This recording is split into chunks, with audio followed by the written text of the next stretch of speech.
which country they want to be domiciled in for tax, and they won't be in this country. You saw when Hollande came into France, into power in France, that they migrated to London, so and they can move just as fast. You support real terms pay cuts for public sector workers instead, and no one's going to pay the fair share. No one's going to believe that a wealth tax will be a one-off. And what messages are we sending to businesses set up in our country? And if the government thinks you've made too much money, we'll confiscate. These are very moderate taxes. You're taking the political choice to make the majority. We're living in political reality and financial reality. Just like with the housing, your plans would actually make the problem worse, not better. Let me just bring in the other two guests. There is a broader issue here about where you might bring in more revenue. Is it about broadening the taxes that sounds like, from the Chancellor and Rishi Sunak, more people are going to be hit? It might be freezing income tax thresholds for longer. Do you go for wealth taxes? I mean, what do you think would be fairer, Naomi, in terms of trying to raise revenue? Well, I mean, any observer of tax policies globally knows that the fairest thing to do is to tax wealth over income and to have redistributive. I'm going to have to cut in there because we have Prime Minister's questions. Let's go into the chamber. Mr. Speaker, the Prime Minister promised integrity, professionalism and accountability in government. His Home Secretary has leaked information, is overseeing chaos in the Home Office and has broken the law. What will she actually have to do to get the sack? Well, Mr. Speaker, the Home Secretary made an error judgment, but she recognised her mistake and took accountability for her actions. But she has now set out, transparently, in detail, a full sequence of events in a letter to the Labour Chair of the Home Affairs Select Committee, offered to share relevant documents with the Chair, and she is now getting on with the job, cracking down on crime, defending our borders, something I know the party opposite has no interest in supporting.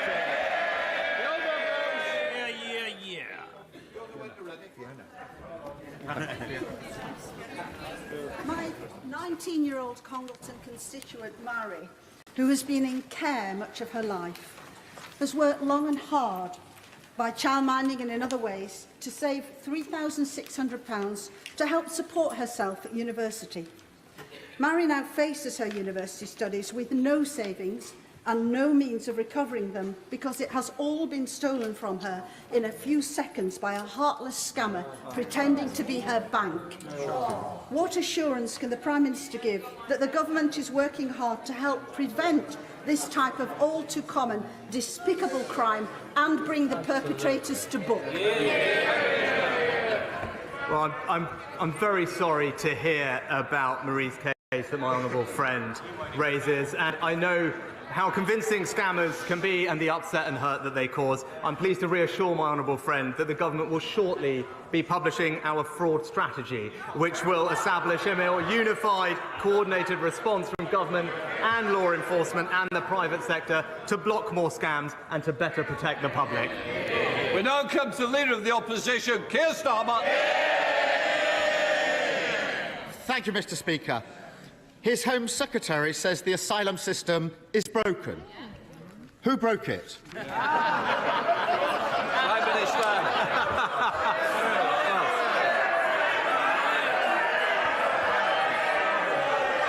Well, Mr. Speaker, let's just we can look at the record on migration policy. Let's look at it. What did we on this side of the House do? We gave the British people a referendum on Brexit. We delivered Brexit. We ended the free movement of people, Mr. Speaker. That's our record on migration policy. It's not something the honourable gentleman supported. He opposed it at every turn, and it's not what the British people want. No one wants open borders on this side of the House. They've lost control of the borders on their side of the House. Mr. Speaker, four Prime Ministers in 5 years, and it's the same old, same old. He stands there and tries to pass the blame. If the asylum system is broken, and his lot have been in power for 12 years, how can it be anyone's fault but theirs? Mr. Speaker, people rightly want to see us getting a grip of migration in our borders. But look, let's look at the record. Let's look at the record. The right honourable gentleman, he voted against the Nationality and Borders Bill. He said he would scrap the Rwanda partnership. He opposed the ending of free movement of people. Look, border control is a serious, complex issue. But not only does the party opposite not have a plan, they have opposed every single measure we have taken to solve the problem. You can't attack a plan if you don't have a plan. We voted against it because we said it wouldn't work, and it hasn't worked. He says he's getting a grip, he's got a plan. So let's have a look at that plan. The Rwanda deal was launched in April. It cost the taxpayer £140 million and rising. The number of people deported to Rwanda is 0. Since then, 30,000 people have crossed the channel in small boats. It's not working, is it? He hasn't got a grip. Mr. Speaker, we on this side of the House are clear that we want to defend our borders. When the Shadow Home Secretary this weekend was asked, she couldn't answer a simple question if the party opposite was in favour of higher or lower migration. It's that simple. The Home Secretary and I, when it comes to tackling on migration, reducing migration, we are on the same page. That party's policy, it's a blank page, Mr. Speaker. Mr. Speaker, blame others, deflect, attack on something else. So much the new age of accountability. Of all the people who arrived in small boats last year, how many asylum claims have been processed? Prime Minister. Mr. Speaker, we do need. Mr. Speaker, not enough is the answer, very straightforwardly. Not enough. And that's what we're going to fix. But the honourable gentleman raises this question. What are we doing? We've increased the number of processing officials by 80%. We are putting an extra 500 more by next March. But if he really was serious about fixing this problem, then he would acknowledge that we do need to tackle the issue of people putting spurious claims, spurious, repeated, last-minute claims to frustrate the process. That's how we'll tackle the system. So why, then, did he vote against the Nationality and Borders Act, which deals with it? Mr. Speaker, he says not enough. You could say that again. It's 4%. 4% of people arriving in small boats last year had their asylum claim processed. According to the bookies, the Home Secretary has a better chance of becoming the next Tory leader than she has of processing an asylum claim in a year. And he talks about numbers. They're only taking half the number of asylum decisions that they used to. That's why the system is broken.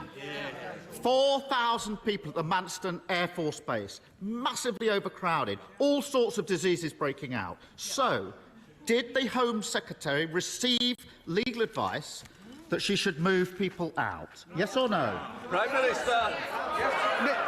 Mr. Speaker, the right honourable gentleman is very fond of reminding us that he used to be the former Director of Public Prosecutions. So he knows the government's policy on commenting on legal advice. But what I can say is the significant action that the Home Secretary has taken to fix the issue. Since September, 30 more hotels with 4,500 new beds, appointing a senior general to control the situation at Manston, and indeed increasing the number of staff there by almost a half, Mr. Speaker. These are significant steps to demonstrate that we are getting a grip of this system. But this is a serious and escalating problem. We will make sure that we control our borders, and we will always do it fairly and compassionately, because that's the right thing. Here's Starmer. Mr. Speaker, he talks about my time as Director of Public Prosecutions. I prosecuted people smugglers. He can't even get an asylum claim process. I think the answer to the question whether the Home Secretary received legal advice to move people out of Manston is yes. He just hasn't got the guts to say it. He did a grubby deal with her, putting her in charge of Britain's security just so he could dodge an election. She's broken the ministerial code, lost control of a refugee centre and put our security at risk. She did get one thing right. She finally admitted that the Tories have broken the asylum system. Criminal gangs running amok. Thousands crossing the Channel in small boats every week. Hardly any claims processed. So why doesn't he get a proper Home Secretary, scrap the Rwanda gimmick, crack down on smuggling gangs, end the small boat crossings, speed up asylum claims and agree an international deal on refugees? Start governing for once and get a grip. Mr. Speaker, the right honourable gentleman. Front rows. Can we just calm it down a little? I do want to hear the replies. Covering your mouth's not helpful to me or you. Come on, Prime Minister. Mr. Speaker, the right honourable gentleman rightly raised the topic of national security, because it is important. But this is the person who in 2019 told the BBC, and I quote, "I do think Jeremy Corbyn would make a great Prime Minister."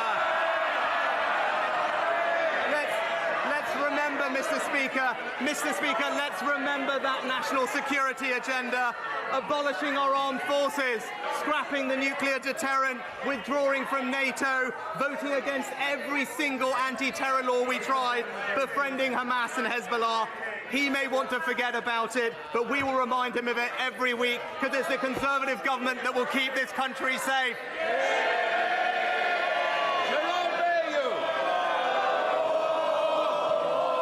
To my register of interest. Mr. Speaker, right now we are suffering the worst outbreak of avian flu ever recorded. Hundreds of thousands of birds are being destroyed to stem the spread of this terrible disease. The government's acted quickly to bring forward compensation for live birds culled to 48 hours after confirmation of disease. But even this short delay is causing significant losses to farmers in Broadland as the disease wreaks havoc to flocks. Dead birds are not compensated. Today is Back British Farming Day. Will my right honourable friend take this opportunity to back British farmers and agree compensation for all affected birds from the date when disease is confirmed? Prime Minister. Mr. Speaker, as someone who represents a very rural and farming community, it is a great pleasure to back British Farming Day and join with colleagues on all sides of the House in doing so. But my honourable friend is right to highlight that outbreaks of avian flu this year are on track to be some of the worst on record. That's why we've toughened up biosecurity measures on poultry farms, and I can say to him that we have confirmed we will now pay compensation from the outset of planned culling rather than at the end, a request that I know he and the farming sector will warmly welcome. Leader of the SNP, Ian Blackford. Thank you, Mr. Speaker. In May of this year, the new Prime Minister told this chamber, and I quote, "I can reassure the House that next year's benefits will be uprated by this September's CPI, and the triple lock will apply for the state pension." But last week, the Prime Minister repeatedly refused to say if he would keep to a promise that he made only 5 months ago. Prime Minister, people don't need to hear any more spin about compassionate conservatism. People just need a straight answer to a simple question. Will he keep his promise and lift benefits and pensions in line with inflation? Minister. Well, Mr. Speaker, we do now have an excellent new Chancellor, and I'm looking forward to his autumn statement in a couple of weeks. It wouldn't be right to comment on individual policy measures before then, but I think everyone knows we do face a challenging economic outlook and difficult decisions will need to be made. But what I would say is that we will always, as my track record as Chancellor demonstrates, have fairness and compassion at the heart of everything we do. Well, Mr. Speaker, it was a very simple question asking for the Prime Minister to reiterate what he promised just 5 months ago. For the second week running, he still won't give a straight answer to the most vulnerable that require support. The Prime Minister keeps telling us that difficult decisions need to be made, but austerity 2.0 isn't a difficult decision. It is what it has always been, a Tory political choice to hit the poorest hardest. In the week that BP saw quarterly profits of £7.1 billion, why not take the easy decision to bring in a proper proper windfall tax? Why not take the easy decision to reinstate the cap on bankers' bonuses?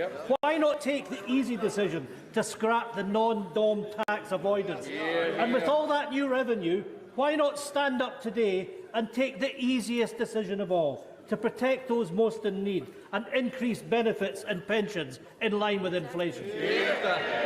Well, Mr. Speaker, the honourable gentleman raised the issue of North Sea, and this is a point of significant difference between his party and ours. As Chancellor, I introduced the new levy on oil and gas companies because I believe that was the right thing to do. But where we will always differ is we believe that our North Sea producers do have an important role to play in our transition to net zero. They are an important source of transition fuels, and we will make sure that we support them to invest in exploiting those resources for the British people. Thank you, Mr. Speaker. Can I firstly welcome the IPU delegation from Madagascar who are in today's viewing gallery. More locally, I'm delighted that next year Openreach will be rolling out ultra-fast broadband in Wigginton in my constituency.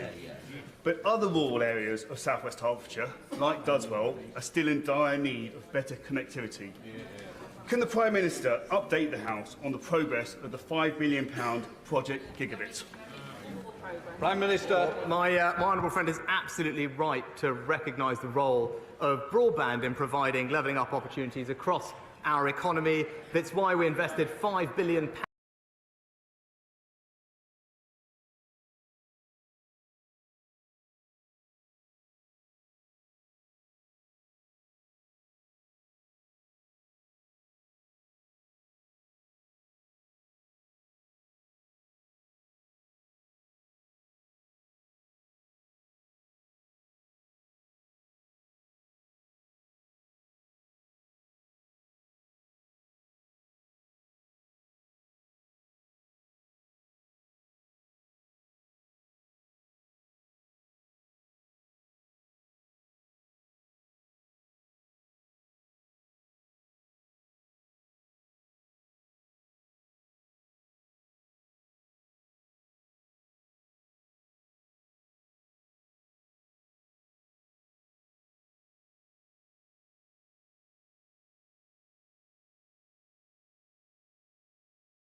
Highland winter. What could the Prime Minister do to mend this gap in the cost of living support? Prime Minister. Mr. Speaker, what I can tell the honourable gentleman is we also provided discretionary funding, which was provided through Barnett to the Scottish Government, especially to deal with cases like the one that he raised. But we'd be very happy if he wants to write to us with the constituents' details to look into it. But discretionary funding was made available, especially for cases like that. Thank you, Mr. Speaker. I was visited at one of my surgeries in Broxtowe by my constituent, Aaron Horsey. In his arms was his 3-week-old newborn baby, Tim. Aaron's wife, Bernadette, tragically passed away whilst giving birth to Tim. Aaron came to see me regarding the disparity that exists over shared parental leave. The current eligibility requirements differ between that of the surviving birthing partner as compared to the surviving non-birthing partner.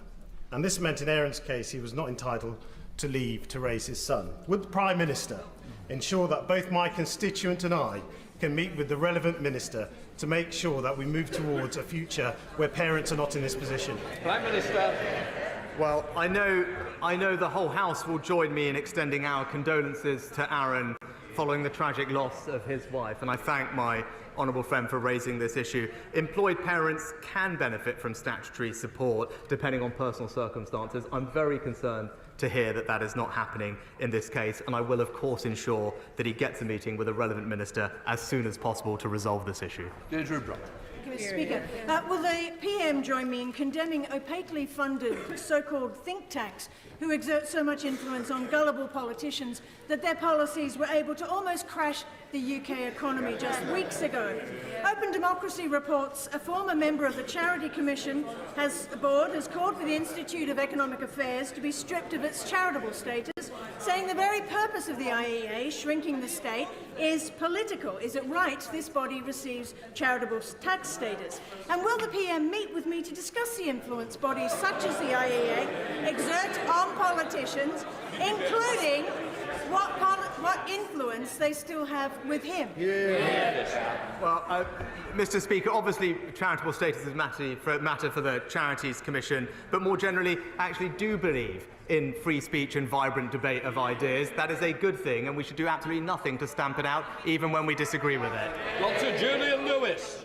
Thank you, Mr. Speaker. In the run-up to the autumn statement, will my right honourable friend do everything he can to persuade the Chancellor to assist those people who took out mortgages in good faith and now are at risk of losing their homes through unaffordable increases?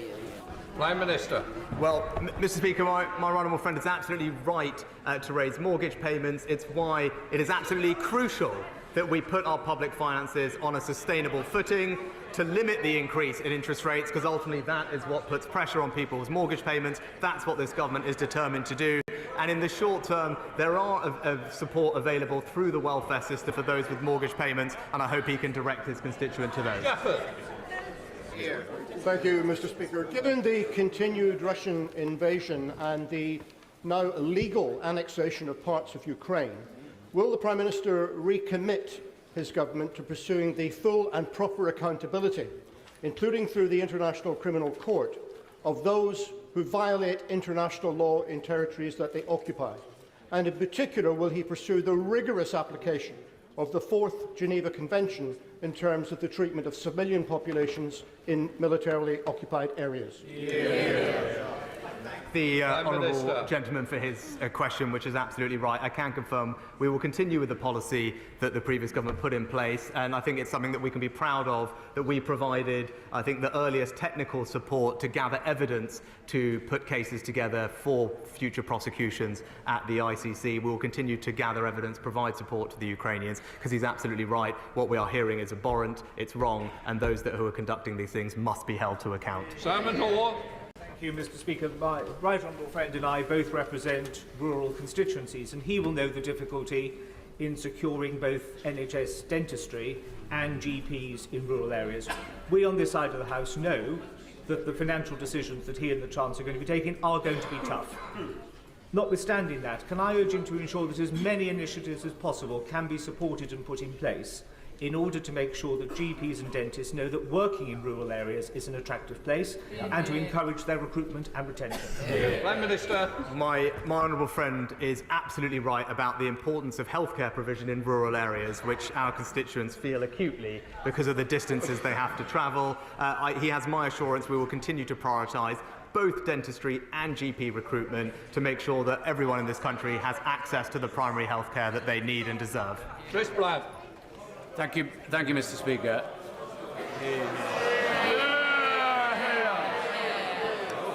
I'm not going to be bullied into silence by anybody in this House.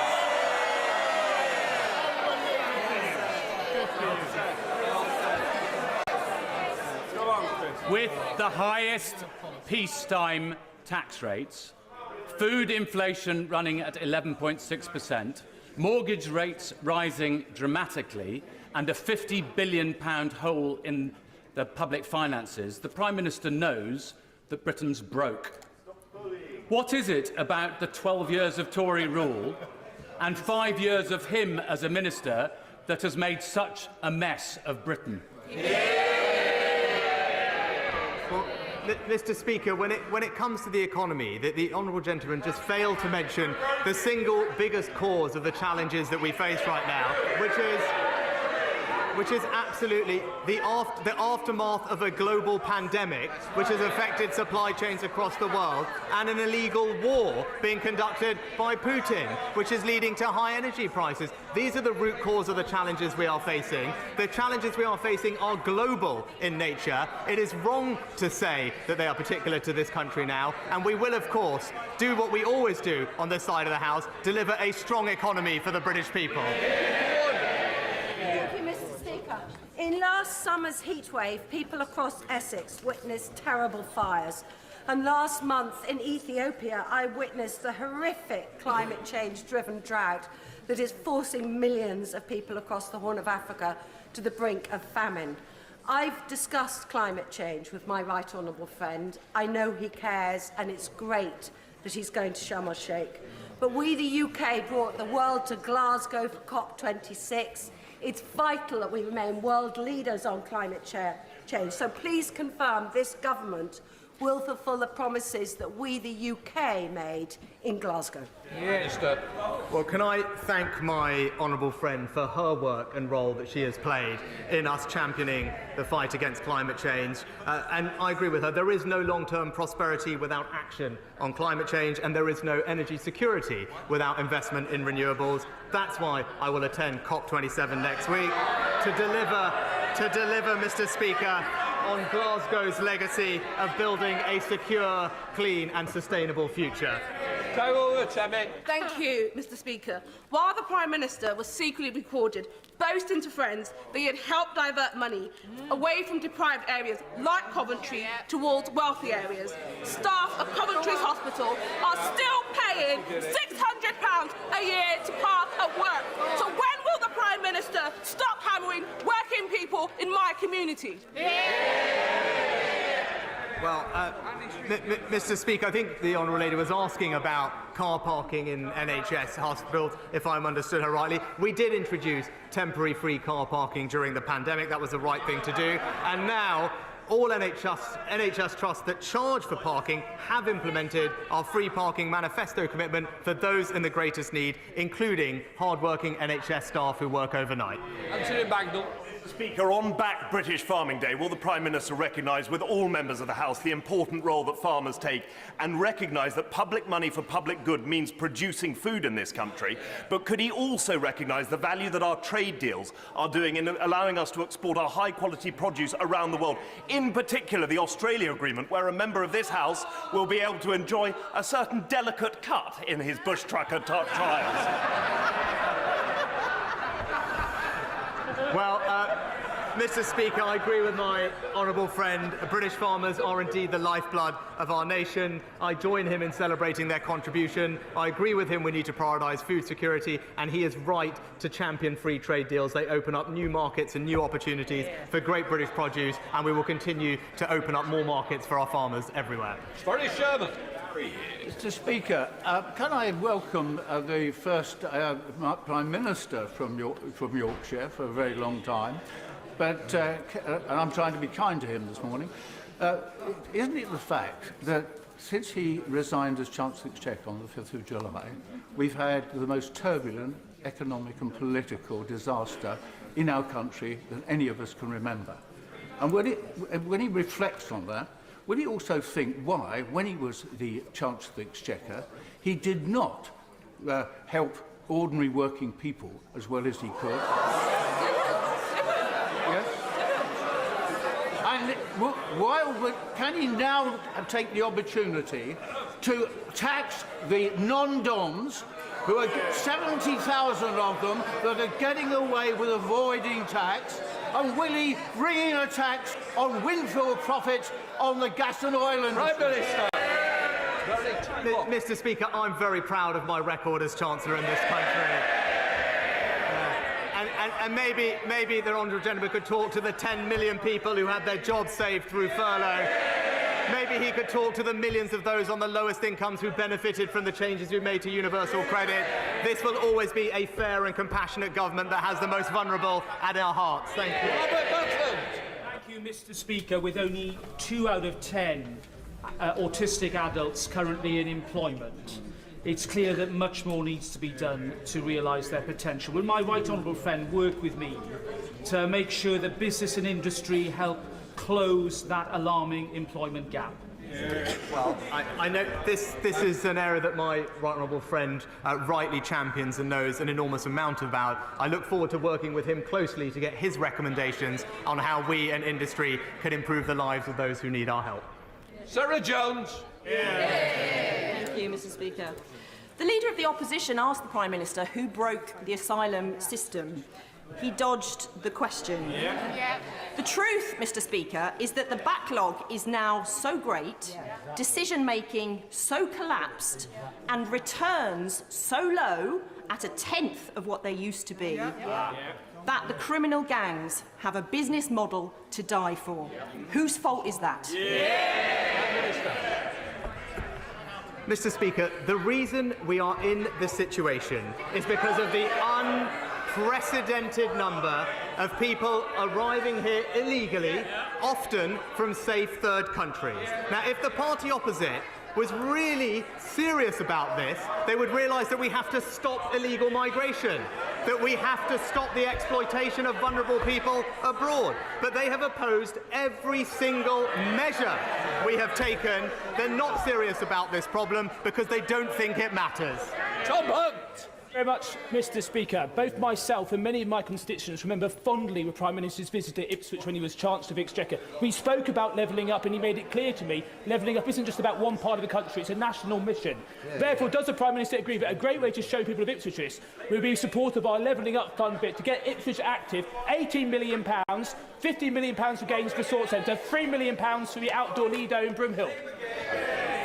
Prime Minister. Well, Mr. Speaker, my honourable friend is right. Levelling up is about spreading opportunity in every part of our United Kingdom, ensuring people have pride in the place they call home. I look forward to seeing his Levelling Up Fund bid, and I know it will be being considered over the course of this year, and I wish him every success. That completes Prime Minister's questions.